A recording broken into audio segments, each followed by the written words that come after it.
Hello friends, आज मैं आपको बताऊंगा यदि पशुओं में यदि आपको मक्खी, मच्छर, जू, चीचड़ से यदि आपके पशु बहुत ज़्यादा परेशान है, पशुओं के साथ साथ आप भी परेशान हैं, तो इसके लिए क्या इलाज करना चाहिए, कौन सी दवाइयाँ, कैसे घरेलू उपचार, सस्ता इलाज, इसके बारे में आज की वीडियो में डिटेल से बताया जाएगा। क्योंकि मेरे पास बहुत ऐसे कमेंट्स आ रहे थे कि सर हमारे पशु में इस प्रकार की दिक्कत आ रही है, तो कोई इस प्रकार का ट्रीटमेंट बताएं जिससे हमारे पशुओं को हम इलाज कर सकें। तो आज की वीडियो के अंदर आज आपको मैं डिटेल से बताऊंगा। वीडियो लंबी भी होगी तो वीडियो को आप स्किप करके मत देखना, वीडियो को पूरी देखना। यदि वीडियो पूरी देखेंगे तो आपको पूरा प्रॉपर नॉलेज मिल पाएगा। देखो, पशुओं के अंदर का जैसे जो आजकल मक्खी है, मच्छर है, जू है, चिचड़ है, जिसे हम एक्टोपैरासाइट या एक्सटर्नल पैरासाइट बोलते हैं, उससे बहुत ज़्यादा पशु हैं वो बहुत ज़्यादा तंगाली में हैं। और पशुओं के साथ साथ पशुपालक भी बहुत ज़्यादा हैं, क्योंकि जो दूध देने वाले पशु हैं उनमें क्या है कि उन पशुओं का दूध डाउन हो जाता है यदि आपके पशु में यदि एक्सटर्नल पैरासाइट हैं। जैसे कई बार पशु में आपको देखा होगा कि जू भी रहती हैं, किलनी भी रहती हैं, चिचड़ भी रहती हैं और वहाँ पर बहुत ज़्यादा मच्छर भी रहते हैं।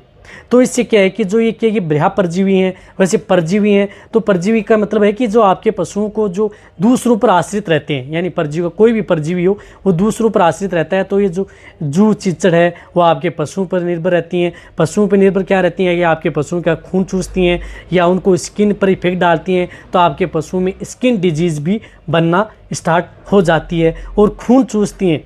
तो उससे आपके पशुओं का दूध, जो दुधारू पशु उनका दूध डाउन हो जाता है और कई रोगों से आपका पशु ग्रसित भी हो जाता है। जो बड़े बड़े ये रोग हैं, जिस प्रकार से प्रोटोजोआ जनित रोग होते हैं, जो मैं आपको कई वीडियो में बताता हूँ। जो प्रोटोजोआ डिजीज़ होती है वो पशुओं के लिए बहुत ही ज़्यादा खतरनाक होती है। इससे क्या है कि आपके पशुओं को बेबीएसियोसिस हो सकता है, थिलेरियोसिस हो सकता है, सरा हो सकता है, यानी कई तरह के रोग आपके पशु में हो सकते हैं। उसकी वजह से ही आपके पशु में जू, चिंचड़ की वजह से आपके पशु हैं वो कई बार पेशाब के साथ बहुत ज़्यादा ब्लीडिंग करने लग जाते हैं। कई बार आपके पशुओं का बहुत ज़्यादा टेम्परेचर बढ़ जाता है। तो टेम्परेचर बढ़ने के बाद में क्या है कि कई बार ट्रीटमेंट नहीं मिल पाता है तो उन पशुओं की डेथ भी हो जाती है। यानी एक छोटा सा जो जू, चिचड़, किलनी है वो आपके पशुओं के लिए कितना बड़ी जो प्रॉब्लम है वो लेकर के आती हैं आप लोगों के लिए। यानी सबसे जो यदि आप अपने पशुओं को यदि स्वस्थ रखना चाहते हैं तो आप इन जू, चिचड़, किलनी, मक्खी, मच्छर, इनसे आपके पशुओं को बचा करके रखें ताकि आपका पशु है वो स्वस्थ भी रहे। देखो, ये जितनी भी समस्या होती है ये ऐसा तो है नहीं कि इसका परमानेंट इलाज होता है। परमानेंट इलाज ये है कि आप इनको जब भी यदि आप अपने पशुओं को जहाँ पर भी रखते हैं वहाँ पर उनकी अच्छी तरह से साफ़ सफाई रखें, जहाँ पर भी ज़्यादा गंदगी न रखें। और जिस बाड़े में यदि आप रखते हैं या उनकी दीवारों पर आप जो कीटनाशक हैं उनका स्प्रे करें। क्योंकि जब भी यदि आपके पशु में जू, चिचड़ लगती हैं तो वो शरीर पर तो लगती हैं, साथ साथ आपके जो जहाँ पर आप अपने पशुओं को रखते हैं वहाँ पर अत्यधिक मात्रा में, वहाँ पर सबसे ज़्यादा, यानी पशुओं में लगने वाली यदि आपके पशु में 15% से 20% तक आपके पशुओं के शरीर पर अटैक करती हैं तो वो 70 से 80% बाहर निवास करती हैं, यानी बाहर घूमती रहती हैं। तो ये जो एक्सटर्नल पैरासाइट हैं ये आपके पशुओं के लिए बहुत ही खतरनाक है। इसलिए आपके जो बाहर का जो एनवायरनमेंट होता है या बाहर जो बाड़े में रखते हैं तो वहाँ पर आप, जैसे यदि आप बाड़े में रख रहे हैं तो उसकी पुताई आप हर 12 महीने में एक बार चूने से, वो भी चूने से आप करवाएं, यानी चूने से उसकी पुताई करवाएं। उस पर बाड़े में अच्छी तरह से कीटनाशक का स्प्रे करवाएं। कीटनाशक स्प्रे करवाने के लिए आप कई तरह के आते हैं, जिस प्रकार से आपको डेल्टामेथ्रिन है, साइपरमेथ्रिन है, इस तरह की परमेथ्रिन है, ये साल्ट की जो कीटनाशक हैं वो लेकर के जिस प्रकार से 1 लीटर में 1 ml मिला करके आप वहाँ पर छिड़काव बाहर कर सकते हैं। यदि आपके पशु में यदि जू, चिचड़ यदि लग चुकी हैं तो उसके लिए जो बाज़ार के अंदर कहीं पर भी आपको कई मेडिसिन आपको मिल जाएंगी, जिस प्रकार से ये ब्यूटॉक्स होती है, परमेथ्रिन है, डेल्टामेथ्रिन है, साइपरमेथ्रिन है, इस तरह की मेडिसिन होती है जिनकी डोज होती है 1 लीटर के अंदर का 2 ml मिला लेना है और वहाँ पर आपके पशुओं को सूती कपड़े से लेकर के उन पर पोछा लगा देना। लेकिन जो भी यदि आप ये कीटनाशक एक तरह का पॉइजन होता है तो ये जब भी आप अपने पशुओं को लगाते हैं तो आपको बहुत ज़्यादा सावधानी रखनी होती है। यदि आपका पशु इसे चाट लेता है तो आपके पशु में पॉइजनिंग का केस भी हो जाता है, तो दिक्कत होती है। इसलिए आपको जब भी यदि आपको इस तरह की कीटनाशक यदि आप उपयोग में लेते हैं तो आप अपने पशुओं को अच्छा भरपेट दें, यानी अच्छा खिला दें, पानी पिला दें ताकि आपके पशुओं को भूख न लगे। और ठंडी छाँव में यदि आपका पशु है तो उस समय आप ये जो लिक्विड है उसका प्रयोग कर सकते हैं। इसलिए आप इन जहर, जो एक कीटनाशक एक तरह का जहर ही होता है, इसलिए आप इनको लगाएं, सावधानी से लगाएं।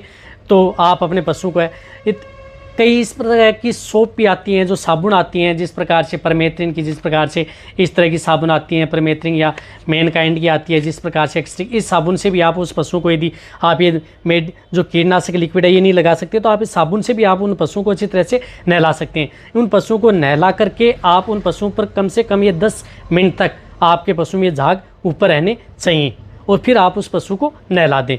इस प्रकार आप सप्ताह में यदि एक बार नहलाएंगे तो आपके पशु को, इस प्रकार सप्ताह में एक बार नहलाएं, आपके पशु में किसी भी प्रकार का एक्सटर्नल पैरासाइट आपके पशु में नहीं फैलेगा, यदि आपको सुविधा के तौर पर सोप लेनी है। इसी तरह से स्प्रे भी आते हैं, तो स्प्रे के तौर पर आते हैं, जिस प्रकार से कई स्प्रे हैं, जो पैराक्लीन स्प्रे, इसके बारे में मैंने डिटेल से वीडियो बनी थी। ये मक्खी भी भगाता है, मच्छर भी, जू भी, चिचड़ भी, किलनी भी, किसी भी तरह की यदि आपके पशु में दिक्कत है तो उस तरह का यदि आप ये दवाइयाँ नहीं रखना, यूज़ में नहीं लेना चाहते, तो आप स्प्रे भी उन पशुओं पर कर सकते हैं। इससे भी आपके पशुओं की जो इस तरह का जो एक्सटर्नल पैरासाइट है वो दूर। पशु में यदि और भी ज़्यादा दिक्कत है तो इसमें आप अपने पशु को जिस प्रकार से आयरमेक्टिन साल्ट के जो इंजेक्शन आते हैं, ये इंजेक्शन जिनकी डोज 1 ml पर 50 kg बॉडी वेट होती है, ये सबकट उन पशुओं को इंजेक्शन भी लगवा दें। यदि आपके पशु हैं तो जब बड़े पशु हैं जिनका बॉडी वेट 500 kg है तो वहाँ पर 10 ml सबकट उन पशुओं को भी लगा दें, ताकि ये इंटरनल व एक्सटर्नल पैरासाइट दोनों को किल कर देता है, ताकि आपके पशुओं को और भी ज़्यादा बेनिफिट आपके पशु में देखने को मिलेगा। इस इंजेक्शन का भी आप प्रयोग करवा सकते हैं यदि आपके पास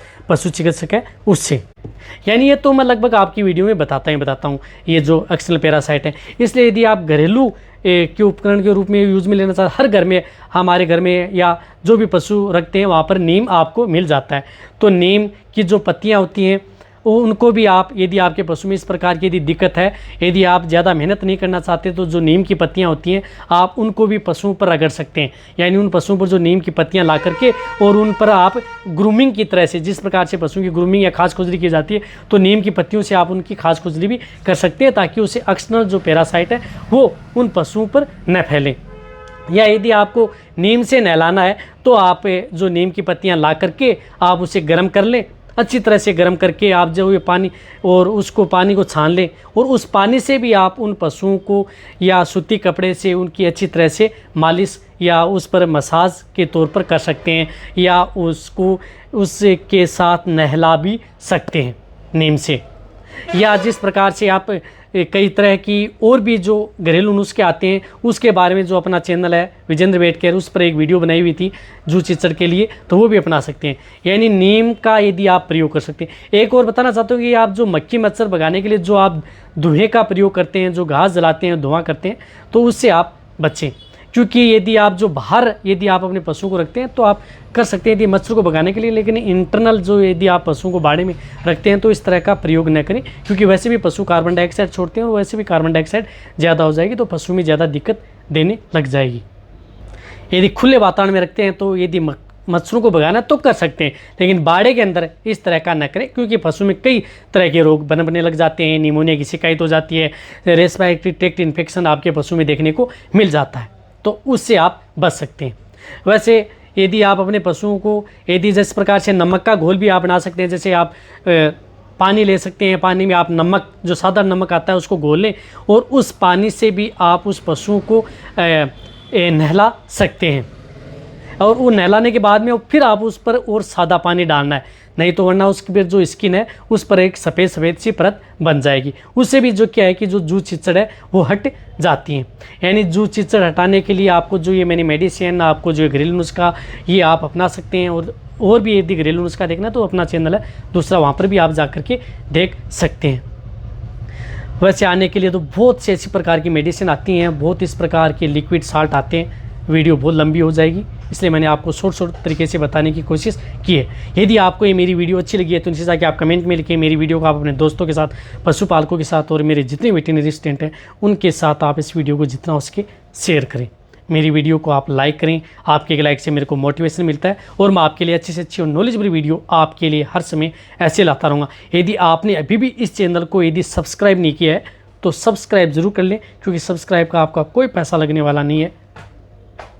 यदि आपको इस चैनल की यदि आपको मेंबरशिप ही लेनी है तो जो आपको स्क्रीन पर जो नंबर दिख रहे हैं व्हाट्सअप नंबर, क्योंकि मेरे पास इस प्रकार के बहुत ऐसे कमेंट्स आ रहे हैं कि सर हमें इस चैनल की मेंबरशिप चाहिए, हमें इस तरह का ट्रीटमेंट चाहिए। यदि आपको मेरे से ट्रीटमेंट लेना है, यदि आप डायरेक्ट यदि आप मेरे से कॉल करना चाहते हैं या व्हाट्सअप पर यदि आप मेरे से मैसेज करना चाहते हैं या बातें करना चाहते हैं, तो आप जो स्क्रीन पर नंबर दिख रहे हैं व्हाट्सअप नंबर, इस नंबर पर मैसेज करें, कॉल कर सकते हैं। करना कब है? मेंबरशिप लेने के बाद में।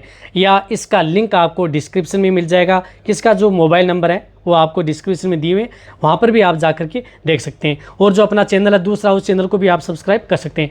यदि आपको ये मेरी वीडियो अच्छी लगी है तो सब्सक्राइब, लाइक और शेयर करना ही करना है। साथ साथ पशुपालकों को भी ये शेयर करना है। इसी तरह से आप मेरी वीडियो देखते रहें, इसी तरह से आप मेरे को प्यार देते रहें।